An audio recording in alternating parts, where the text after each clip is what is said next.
Welcome to The Explainer. Today, we're diving into a mystery that every single one of us shares. We all have these first few years of life. We learn to walk, to talk, to connect with people, and yet, for almost all of us, it's a complete blank. Go on, think about it for a second. How old were you? What was going on? Chances are you hit a wall somewhere around age 3 or 4. Before that, nothing. It's like there's this blank space, and it's something that has fascinated scientists for over a century. And that blank wall, it actually has a name: infantile amnesia. It's not about forgetting facts, it's about something much more personal. It affects our episodic memories, the actual stories of our lives, the who, what, when, where of our experiences. The very events that first shaped who we are just seem to have vanished. Okay, so let's treat this like a real cold case. We're going to follow the scientific clues and try to figure out what really happened to those first few years.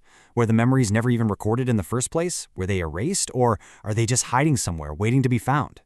So, our first lead in this whole investigation completely debunks a myth you've probably heard, that babies just can't form memories. That's not true at all. In fact, they are little learning machines, constantly remembering things.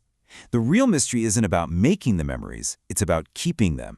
The thing is, studies show that babies can learn simple things, which is a form of memory, just as well as adults. But the huge difference, and this is our first big clue, is how incredibly fast they forget. So it's not a failure to record, it's more like the ink fades almost immediately. And what's really wild is how quickly this improves, right? At 6 months old, a memory might stick around for a day. Fast forward to just 9 months, and it lasts for 5 weeks. By 10 months, it's up to 3 months. But even then, that's so fleeting compared to an adult memory. And this whole process sets the stage for what happens next. So, as kids get a little older, all this rapid forgetting leads to something that scientists call the amnesia cliff. It's this dramatic drop-off where all those early memories that were there for a while suddenly become totally unreachable. One big study tracked this perfectly over several years. And this chart right here, it shows you that cliff in stark detail. When they tested kids between 5 and 7 years old, they could remember over 60% of events from when they were 3. But when they came back just a couple of years later, when those same kids were 8 or 9, that number had plummeted to less than 40%. The memories were there, and then, poof, they were gone. So what's causing this massive memory wipe? Okay, so if we're definitely forming these memories, then something else must be actively getting rid of them. And this brings us to our prime suspect, the brain's own development. Yeah, it sounds totally backwards, but the very process that builds our amazing brains might be the same one that demolishes our first memories. And the name of our suspect is neurogenesis. It's basically the brain's process of making tons of new brain cells, or neurons. And in a baby's brain, this is happening at a mind-blowing rate, especially in the brain's memory headquarters, a place called the hippocampus. So just imagine the infant hippocampus is this crazy, bustling construction site.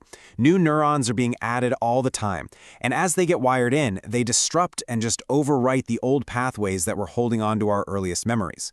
The very growth that makes the brain stronger in the long run makes it really unstable for storing memories in the short term. And here's the thing, we have some pretty compelling evidence for this theory from animal studies. When scientists slowed down this neuron production in baby mice, their memories actually got better. And when they sped it up in adult mice, their memories got worse. And get this, infant guinea pigs, who are born with more mature brains and don't have this crazy neurogenesis phase, well, they don't get infantile amnesia at all.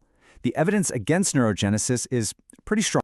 But hold on, the case isn't quite closed yet.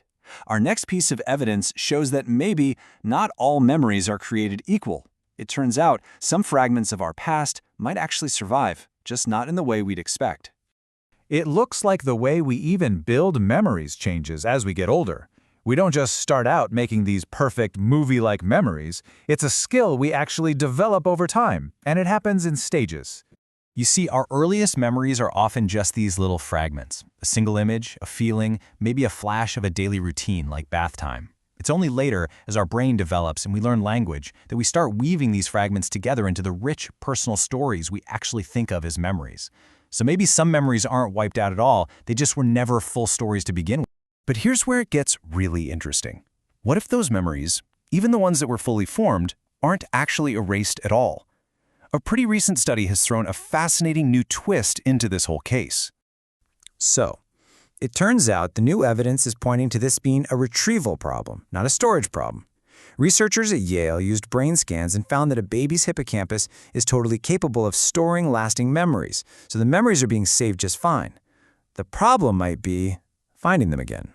And this leads to this really radical, almost sci-fi idea that those memories might still be in there, just locked away. They might be encoded in a format that our rewired adult brain just can't read anymore. Think of it like having files on an old floppy disk, but your brain is a brand new computer that doesn't even have a floppy drive. The data's there, but it's inaccessible. Okay, so let's put it all together. After looking at all the clues, the forgetting curve, the brain's crazy construction phase, those locked away files, what's the final answer to the case of our missing memories? Well, the verdict in our little cold case is there's no single smoking gun here. Infantile amnesia is really a perfect storm. It's a combination of our brains forgetting things way faster when we're little, that massive biological rewiring process, our storytelling skills developing over time, and the very real possibility that our earliest memories aren't gone at all, they're just out of reach. And that leaves us with one last kind of mind-bending thought. If those memories really are still in there somewhere, on a hard drive you can no longer access, which one would you most want to find? What forgotten moment from your first few years would you choose to relive?